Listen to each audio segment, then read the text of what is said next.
Hello guys, welcome to Avastart.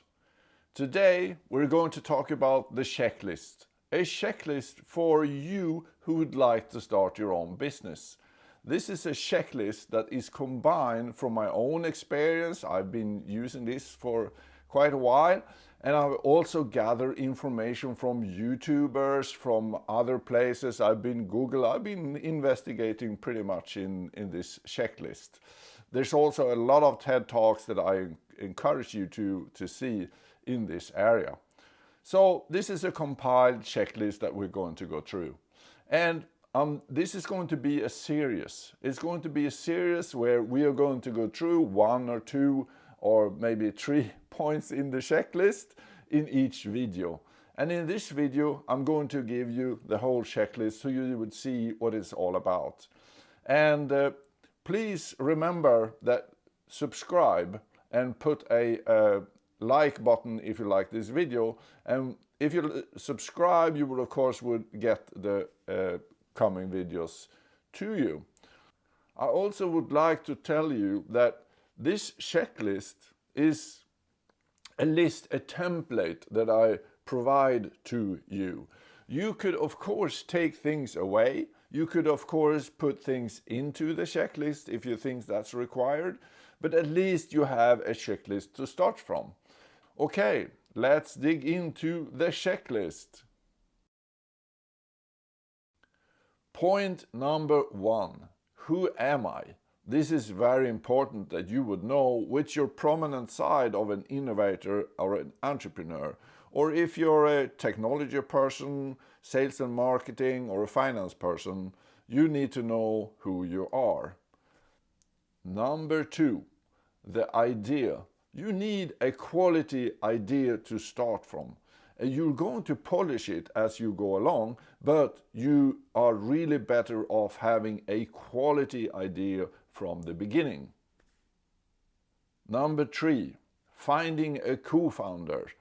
Now, that's exactly what you do in Avastart. That's all what Avastart is all for. You would find a person that has skills and knowledge that would match you. You would find a co-founder. Number 4, together with the co-founder or the partner that you have found, you would create a team and a way of working. It's really important that you go dating on your team members or the person that you're going to be working with, because you're going to spend a lot of time together, and it's very good to have a common understanding of how you would proceed and a way of working. Number 5, value proposition. Value proposition is actually 2 parts in a value proposition. It's actually the value proposition, what you provide, and the customer mapping. What's the customer's jobs to be done? What's their problem that you are solving with your value proposition? Number 6, your market, your segment. Where are your customers living? Who are they? The more you know about your customers, the better. Number 7, business model. This is utterly important. You need a business model which is consisting of actually 3 parts. It's the front end towards the customer, it's the back end, what you need to do in order to provide something to the customer, and it has the lower part, which is the cost and the revenue part. Those 3 must match together, and together they consist of 9 building blocks that you need to fill out. Timing. Timing is all about things that are around your business model that you cannot do anything about. It's like interest rates, prices on energy is going up. There's a lot of things that would affect your business model, and you have to realize and to understand what those things are that do affect your business model. Number 9, economics. It's very important to understand how much money you actually have and how much money do you actually burn every month. This is a survival kit that you need to know this. This is very, very important. Also, a business plan. A business plan is a summary of the above points basically. And a business plan is something that you need to show up to people externally, like the bank, for instance. But don't put too much emphasis on the business plan. We'll talk about that in a later video. Testing. It's also very, very good if you could, with as little money as possible, test with live customers, as many live customers as possible. And what would you test? You would test the desirability that the customer really wants to buy your product or your service. You would test, that's the front end. You would also test the back end, the feasibility. Can we really do this? Is it possible to actually execute and do our business model? And you will test the viability. The viability is the lower part of your business model. Is the cost and the revenue line up the way they should? Number 11, team refinement. Now it's time to understand, do we need other people joining the team? Do we need other competencies with different knowledge that we have to join the team? It's also a time where you divide up the company's shares in an equity plan. An equity plan is a plan of how the ownership structure would look like now, but it also contains how would this change in the future, because it probably will change in the future. And this step is, of course, needed in order to take the next step. And the next step, number 12, is to applying for a legal entity, a company identity in your country.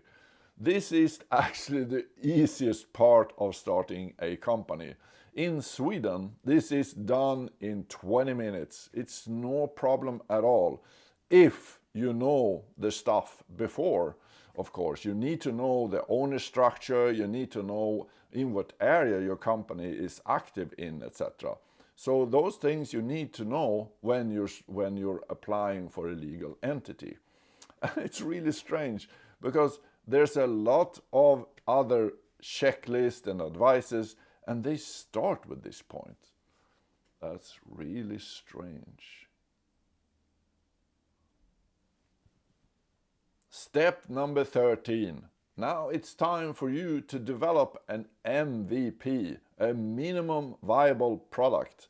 And this could be done in several different ways. That depends on your value proposition and your business model. And you would try to start with as a small piece as possible. And you would start to sell and deliver this piece. And you would test and make sure that this MVP is actually working, that is actually getting some traction. Number 14, go to market and launch. Now, it's very, very important that you actually save some money.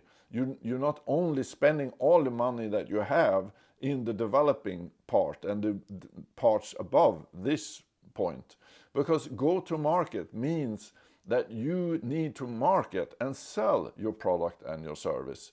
And this costs money. Many are actually doing the mistake that they put down everything they know, every money they have in developing the product, and they don't have any money left for go-to-market activities. And this is very, very important, because if you're launching and you do nothing, nothing will happen. Number 15, founding. Now, if your product or your service is actually getting some traction, you do sell, you do get customers, it could be a good idea to look for funding to accelerate the rollout and the pickup rate of customers and get you into a bigger business faster. Number 16, the growth phase. Now, during the growth phase, you would market, you would slightly change your product, you would add things along as you go along, and it's very, very important that you are very active in this phase. And you would probably go up and do iterations of business model, value proposition, economics, etc., you would do iterations of different parts of this checklist. And it is going to be changing for you because you see, the rest of the world is changing. It's going fast outside there. So you would be prepared to do changes. If you don't, you would probably end up in the 90% basket. 90% of all startups with a scalable business model, they do not exist after 3 years. And we don't want to end up there, do we? No. So that was the checklist. And as I said, I'll be doing videos on all and every one of those steps a little more deeper in each of them. So put up subscribe button and like if you like this video. And remember, go to avastart.com and sign up, and you could execute all these things in avastart.com. And I have a final advice to you. If you're going to Rome, you have to take the first step. See you later, guys.